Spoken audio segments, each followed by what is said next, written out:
اللہ تعالیٰ فرماتے ہیں یومئذ تعرضون لا تخفی منکم خافیہ،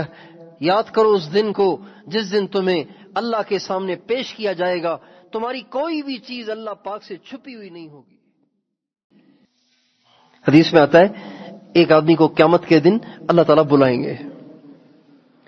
اس کی بخشش ہو چکی ہوگی، اس کی بخشش ہو چکی ہوگی، وہ جنت میں بھی جا چکا ہوگا، اللہ تعالیٰ اس کو بلائیں گے، الگ سے بلائیں گے، تنہائی میں بلائیں گے، اور اس کو بلا کے فرمائیں گے میرے بندے تجھے یاد ہے تو فلاں دن گناہ کر رہا تھا، تجھے پتہ نہیں کہ اللہ دیکھ رہا تھا، تجھے یاد نہیں آیا کہ اللہ دیکھ رہا ہے، تجھے یاد ہے وہ وقت جب تو میری نافرمانی کر رہا تھا۔ جب اللہ پاک اس کو پچھلی برائی یاد دلائیں گے نا تو ایک دم وہ گھبرا جائے گا اور کہے گا اے اللہ آپ نے مجھے معاف نہیں کر دیا۔ آپ دوبارہ پچھلی باتیں نکال رہے ہیں، دوبارہ پچھلا ریکارڈ نکال رہے ہیں، تو آپ نے مجھے معاف نہیں کر دیا۔ تو اللہ تعالیٰ مسکرا دیں گے اور فرمائیں گے میرے بندے میں تو ویسے ہی مذاق کر رہا ہوں تم سے۔ ہمارے نبی نے ایک عجیب بات سنائی، ترمذی شریف کی حدیث ہے،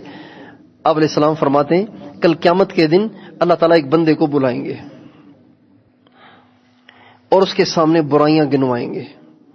ساری نہیں چھوٹی چھوٹی برائیاں،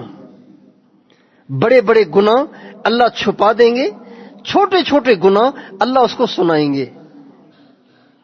میرے بندے تو نے یہ گناہ بھی کیا، یہ بھی کیا، یہ بھی کیا، یہ بھی کیا، یہ بھی کیا ہے کہ نہیں کیا؟ وہ کہے گا نہیں اللہ میں نے نہیں کیا، یہ سب جھوٹ لکھا ہے، یہ سب فرشتوں نے فراڈ کیا ہے میرے ساتھ، میں نے ان میں سے کوئی گناہ نہیں کیا۔ ایک دم مکر جائے گا، اللہ کے سامنے مکر جائے گا،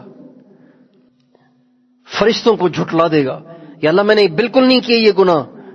اللہ فرمائیں گے اچھا تم نے نہیں کیے، اللہ تعالیٰ فرمائیں گے ایسے کرو اس کے ہر گناہ کے عوض میں اس کو ایک نیکی دے دو، اس کے ہر گناہ کے عوض میں